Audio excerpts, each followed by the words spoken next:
How you doing? I'm Roxy Wren. Roxy Wren does almost everything, and today I'll be showing you my 613 human hair wig install. I normally don't do these because I get real frustrated, but this was pretty easy and the lace was really good and the pre-pluck on point. Okay, here we go. So you get this little cute headband, of course you get a wig cap, and then there she is. This one became a 3D movie. This one is 22 inches.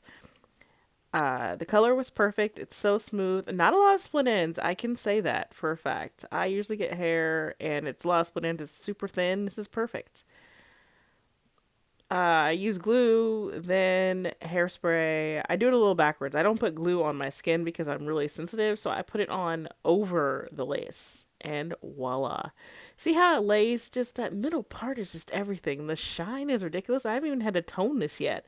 But when I do, I'll be a silver fox. 2000 out of 10. Just in case you were keeping track. Yeah.